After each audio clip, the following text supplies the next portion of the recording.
2024年7月，冯德莱恩高票连任欧委会主席，他呼吁打造真正独立的欧洲，承诺2040年前碳排放减少90%，并要求各国提名欧委会委员时必须一男一女，以实现性别平等。2025年关税战席卷全球，7月美欧宣布达成历史性贸易协议，接受美国对所有欧盟商品征收15%关税，加对美投资6000亿美元，再加买7500亿美国能源。匈牙利总理欧尔班怒斥特朗普把冯德莱恩当早餐吃，法国总理贝鲁则称这是欧洲最黑暗的一天。一片混乱中，9月的欧盟年度会议上，欧洲议会第3大党团宣布对冯德莱恩发起不信任动议。大家好，我是人在杭州没吃西湖醋鱼的星辰。之前有不少人调侃胶河版大将邵一谷土木出身，不配当国防部长，但有这样一个高德人士，42岁弃医从政，一路高歌猛进，把欧盟卖了个干净，却能坐稳欧洲无冕之王。丑闻频发，但证据屡屡神秘消失。今天就让我们一起走进欧洲当代慈禧冯德莱恩的传奇。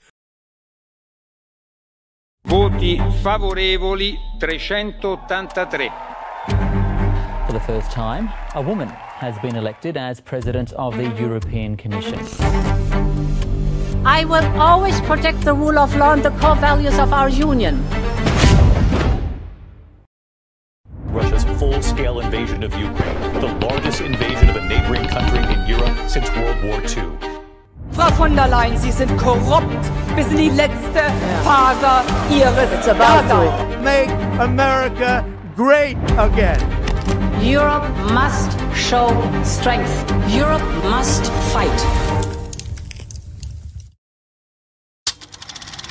经常看笑话的都知道，欧盟自古出神人，有76岁高龄嫖雏妓，被曝后称整夜谈论政治，转身又与数十名脱衣舞女郎开 party， 被报纸头版挂果照的裸趴之王卡大佐和普大帝并肩开炮的战友，战后唯一干满任期的意大利总理兼欧洲议会议员贝卢斯科尼，还有质疑中俄赢得2战的历史，声称如果欧盟连俄罗斯都无法抗衡，那该怎样抗衡东大呢？主打远攻近攻的欧盟外长卡拉斯小提一嘴啊，此人呢极度反俄，因为慈父时代家族曾被发配西伯利亚，那为啥被流放呢？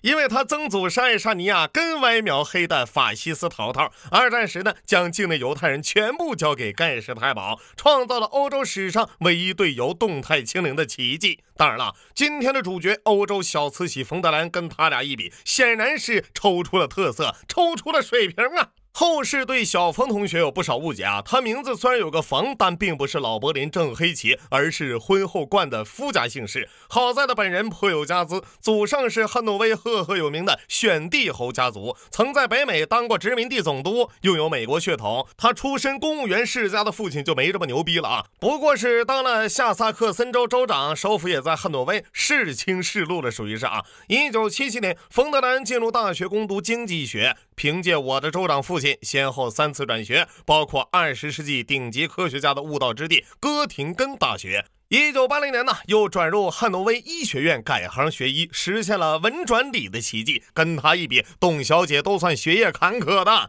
就这样，冯女士一路读到博士，抽空还和家族做丝绸生意被封爵的老公结婚，毕业即刻随丈夫移居美国。这期间虽然有工作，但也没赶上。婚后10年生了6个娃，基本不是在休产假，就是在休产假的路上。直到1996年，这位学术天才毅然回到德国，走上一条未曾设想的道路，从政啊。忘说了，他父亲除了州长外呢，还有2个微不足道的身份：欧盟委员以及长期霸榜德国政坛的基民盟重要元老。因此，冯德莱恩的不用考公务员就参与基民盟工作呀。2003年，子承父业当选下萨克森州议员，时任州长恰好是他父亲的老搭档。嗨，自家人先当个州部长磨练吧。啥？你问一个婚后全职太太，凭啥从政6年直接入阁？别问，问就是国外没有人情世故啊。别急，还有呢，当年他便跟上了时任基民盟主席默克尔。2005年，莫大姐继位总理，冯德莱恩被任命为联邦家庭部长，5年后再升劳工部长。2013年荣登德国首位女性国防部长。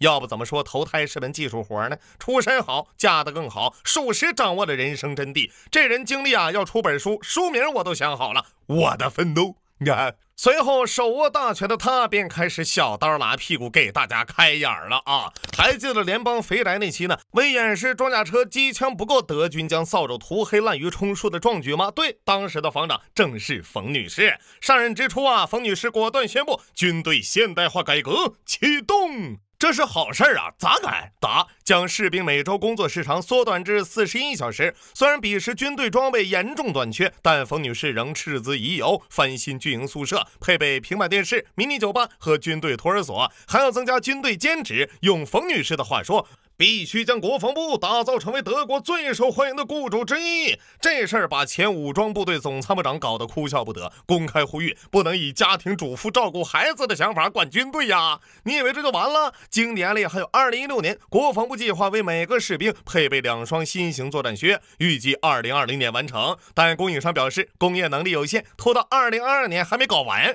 对，你没听错，1双靴子等8年。2017年，德军一基地爆出多名女兵被强迫跳钢管舞。再一彻查，警方又逮捕了军队内部的200多名极右翼军官。被捕时，他们正策划暗杀外长、前总统、绿党主席等高官。19年，美军发现由于缺乏加密无线电，德军在北约演习期间使用手机沟通。同年，议会爆出坦克、军舰和飞机只有不到50%可用。更抽象的还有驻阿德军租用民用无人机，互相借防弹衣等壮举。新观众可以回顾下这一期。弹幕里的迪丽热巴可能要问了，是缺钱吗？ No， 小提一嘴，在他任期内，德国军费迎来了2战后首次连续大涨，从2014年的347亿欧飙到2019年的479亿。那这钱花哪儿了呢？举几个小例子吧。首先，2015年开始为维修1958年投入使用的高尔基福克号帆船训练舰，维修费从最初的1000万欧增加到1.35亿欧元，整整翻了13倍呀！虽然很贵，但架不住更慢。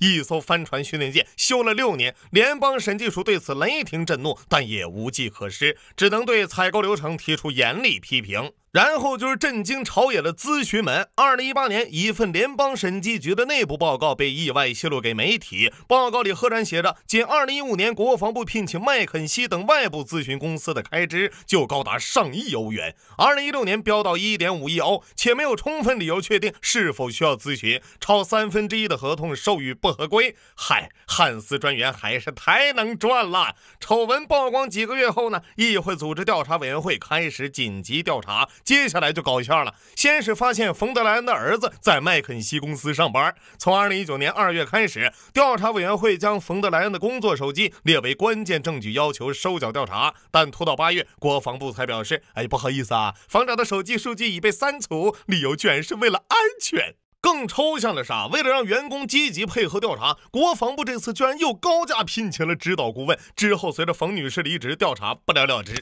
除了给国防部雪中送炭，他自己花活也不少，大名鼎鼎的抄袭本。2015年，一堆德国方舟子指责冯德莱恩博士论文抄袭，仔细一扒，嘿，您猜怎么着？短短62页正文，查重率居然高达43%，其中有5页基本复制粘贴，还有23处引用内容无法找到原文。论文校传之查重报啊！要知道这可是医学论文呐！一时间，德国学术界骂声一片。好消息是，当年德国政坛正在上演那些年我们一起抄过的论文。有2011年因论文剽窃、官位学位一起丢的前防长古腾贝格，人送外号谷歌贝格；还有2013年被发现抄袭后退出政坛的教育部长沙范。坏消息是，冯德莱恩他不一样。母校汉诺威医学院经过谨慎、客观、公开审核后表示，虽然发现部分内容存在不符合学术规范，但本校认为行为不存在蓄意欺骗，决定保留其博士学位。很喜欢弹幕的一句话啊，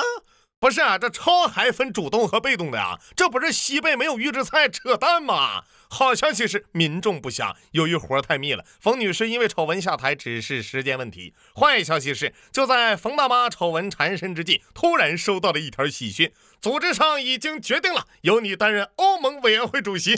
2019年，欧委会即将换届，彼时马克龙和默克尔正因互相反对对方提名的主席人选僵持不下。于是马克龙来了招，以退为进，提名德国阵营里较为弱势的冯德莱恩出任欧委会主席，作为交换，法国人拉加德入驻欧洲央行。于是号称默克尔最心腹的冯德莱恩居然摇身一变上了小马哥的推荐单，推荐语是完美的法语、深厚的欧洲文化基因和欧洲共同体 DNA。 另一边，妇科医生、7个孩子的母亲、德国政府部长出身欧洲人民党党团，一连串标签让冯德莱恩赢得欧盟各方认可。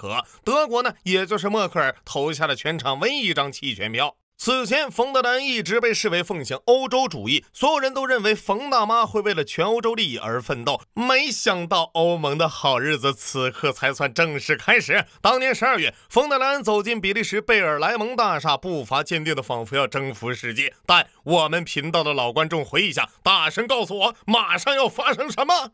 对，新冠。由于欧洲疫苗公司阿斯利康太过松弛，冯德莱恩力排众议斥资约350亿欧，找美国辉瑞购买了18亿剂。坏消息是欧盟只有4.5亿人口，更坏的是签约时间是2021年4月，而交付预计要到2223年。更坏的消息是2021年纽约时报爆出冯德莱恩与辉瑞 CEO 私下短信沟通，敲定了这数百亿欧的合同，史称辉瑞门。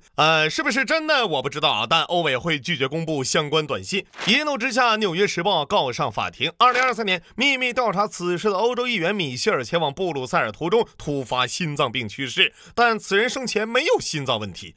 怎么说呢？堂堂议员大人心脏停泊而死，放日本都是柯南重点调查的案件。但直到今年5月，欧盟法院才以缺乏拒绝公布短信的法律依据裁定冯德莱恩败诉。遗憾的是，至今短信仍未公布。别急，还有呢，一肩担着一周27国的冯大妈随后将精力放在环保上，先是出台了就差把车主头皮屑算在内的史上最严环保铁拳欧7车辆排放标准，把欧洲车企揍得嗷嗷叫啊！还有他2024年提出并通过的自然恢复法，要求成员国采取措施，2030年前恢复至少20%退化的自然生态和生物多样性，2040年恢复60%。这标准要达成，欧洲得变无人区了。冯德莱恩所属的欧洲人民党以法案破坏粮食安全、加剧通货膨胀并损害农民利益为由强烈反对。那为啥还能通过呢？因为原本打算弃权的奥地利和斯洛伐克转为支持。随后奥地利总理公开致信欧盟轮值主席国比利时，称气候部长的支持票没有得到政府批准。总之就是一团乱麻。甚至为了教育议员们要环保，在欧洲未来大会闭幕式上，他还请了一堆小年轻进来尬舞，大家可以感受下。 La bulle d'air s'envole, suis-la du regard vers le ciel. Bouge le dos, c'est bien. Plus grand. 然后呢，媒体爆出冯大妈上任1年多的34次公务旅行，有18次坐私人飞机，最短距离不到50公里。How dare you！ 虽然学历完美无瑕，政绩辉煌可查，论文略有摘拿，环保口号喊麻，好在欧洲家大业大不算啥。而让冯德莱恩开着老爷车在下坡路狂踩油门的，则是一场改变世界的冲突——俄乌战争。自冲突爆发后，冯德莱恩是首个访问乌克兰的西方领导人。截至2025年7月，欧盟已经通过18轮对俄制裁，正在考虑第19轮。据欧盟数据，购买的俄罗斯天然气在欧盟进口总量占比已从冲突前的45%降到2025年的13%。而截至2024年2月，欧盟因拒绝进口俄天然气多付1850亿欧元，其中美国、英国分别从中赚取了530亿欧、270亿欧。另外，欧盟从俄罗斯进口原油占比从2022年初的近30%降至3%。现在该我问出那句经典名言：代价呢？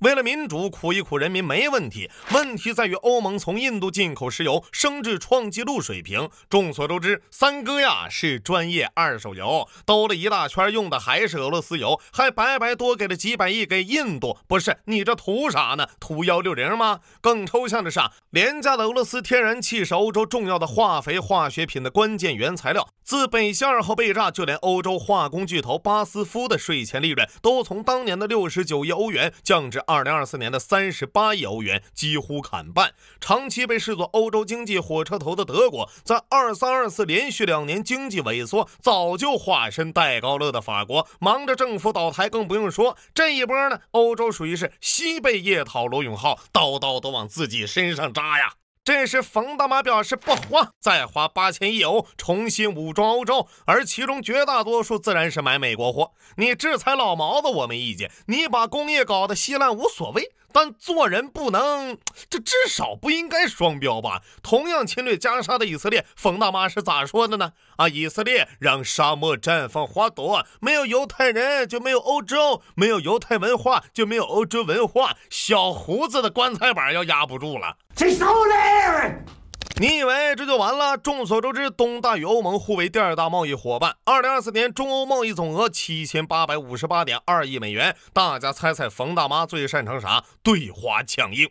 2024年马克龙受邀访华，冯德兰蹭着一起来，但这姐们访问前几天对着东大大放厥词啊！最后马克龙乘专机走红毯，冯德兰挤民航，生态环境部长迎接，甚至回去时候马克龙专机依然没捎上冯大妈。2025年7月，美欧贸易谈判关键节点，恰好也是中欧建交50周年，这姐们没开2度访华，来前又整了一堆条款，什么要求东大终止稀土管控啊，切断与俄罗斯贸易，控制产能过剩问题。好家伙，知道的是来参加纪念峰会的，不知道的还以为来签战胜协议的呢。最后连专车接待都没了，直接坐着机场摆渡车。在坐摆渡车的一众人群里寻找冯德莱恩的身影，这就是成语众里寻他千百度的来源。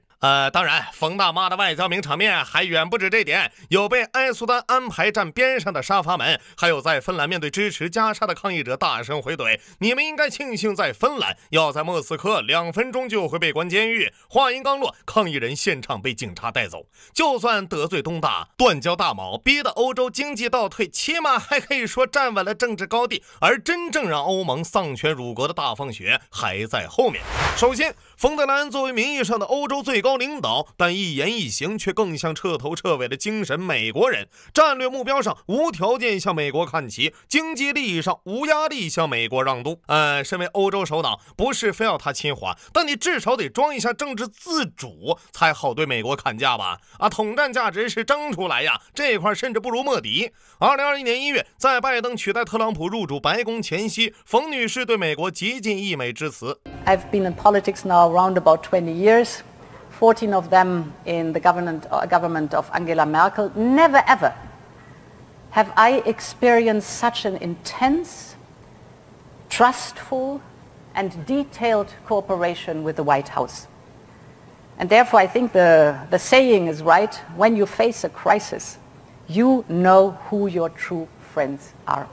这么说吧，在向美国表忠心方面呢，万斯在他面前都像个新兵蛋了。然而随着今年川普王者归来，立刻被回旋镖。先是副总统万斯在慕尼黑安全会议质疑欧洲价值观，随后董王指责欧盟是为搞砸美国而建，威胁要对欧盟征收50%关税，甚至逼着一众欧洲国家将军费提高至 GDP 的5%，每一下都在狠抽欧洲的脸。都这样起点输出了，今年7月，冯德兰还是与特朗普在苏格兰一高尔夫球场共同宣布的史诗级贸易协定。看着这些条款，秦桧都不敢签呐。据调查，欧盟5个最大成员国的大多数人认为关税协议是屈辱协议，是出卖欧洲。英越顶针鉴定为安卓主席。随后，冯德兰在议会辩解说，欧盟正在推进新一轮对俄制裁，还要加大对乌克兰的军援。该协议是欧洲维持与美国关系能获得的最佳结果。台下骂声一片。德国选择党魏德尔更是怒骂此人是欧奸，法国总理贝鲁猛烈抨击美欧贸易协议，这无异于对美屈服。概括下来，冯大妈的解释是：爹，我是冯怒啊，其实我早就美国人了。欧洲议会老爷子在底下狂喷，你下贱，要卖你去卖，我们啥都卖不了。隔壁的川皇则表示，太难听，什么卖不卖，我不付钱不就不算卖了。果不其然协议签署不到半月，特朗普宣布将407个钢铁和铝衍生产品纳入50%钢铝关税适用范围。刚跪好的欧公子当场傻眼。9月6号，欧盟以谷歌违反反垄断法对其处以29.5亿欧罚款。随后，特朗普发文称，欧洲正在打击美国企业，将被迫启动301条款程序，推翻不公平罚款。与此同时，冯德兰继续表示，欧洲正在制定向乌克兰派兵的具体方案，因为特朗普保证美国是这支部队的坚实后盾。各路欧洲议员发出灵魂拷问：你他娘到底代表谁的利益？此处我有一联，上联对东大断俄气，亮欧洲之物力；下联穿黄孝得法经，解美帝之欢心。如今的欧盟既不能在经济上掌控欧洲，也不能在军事上脱离美国，好似当年既不神圣也非罗马更不帝国的神圣罗马帝国。上千年民族纠葛及近代发展不平衡的问题，尤其是英法德互相掺沙子，导致它永远只是一个地理上的松散政经联盟。正如意大利总理梅洛尼在今年的里米尼会议上直言，面对中美带来的竞争力挑战，欧盟似乎注定越来越上不了桌。而身为欧盟名义上最高领导的冯德莱恩，无视经济发展，不看政治需求，无底线倒向美国，正在让这个艰难维系的政经联盟变得更加一盘散沙。2025年9月10日的欧洲议会年度会议上，冯德莱恩在2025国情咨文演讲中说，欧洲正在战斗，为了自由和独立的欧洲，为我们的价值观和民主而战，为我们的自由和决定我们自己命运的能力而战。随后宣布2027年彻底断绝与俄罗斯的能源联系，还要推进新一轮对俄制裁和援助乌克兰，提议废除欧盟在外交决策中的全体一致原则，也就是说，小国以后不需要自己的意见，都得听组织的。然而，面对加沙人道主义危机的沉默，导致冯德莱恩在演讲谈及加沙问题时，右翼阵营议员嘘声一片。而讨论环保汽车议题时，本党同僚也在喝倒彩。由他签署的美欧关税协定更是让欧盟内部分歧摆上了台面。欧洲议会第二大党团领袖加西亚对协议极尽挖苦，欧盟的战略自主权被埋在了高尔夫球场下。就在演讲数小时后，以色列空袭卡塔尔首都，波兰则指控俄罗斯使用无人机入侵波兰领空。极右翼和极左翼阵营也以美欧关税协议、南美协议、背弃农民等问题联合提起针对冯德莱恩的不信任动议。距上次不信任投票仅隔2个月。二战结束后的80多年里，欧美一向被视为一个利益共同体。如今，当特朗普撕下了面具，跨大西洋联盟出现裂痕，欧洲到底是欧洲的欧洲，还是美国的欧洲？这是冯德莱恩不愿也不敢正面回答的问题，又或者他早已做出了回答。Thank you very much, and long live Europe.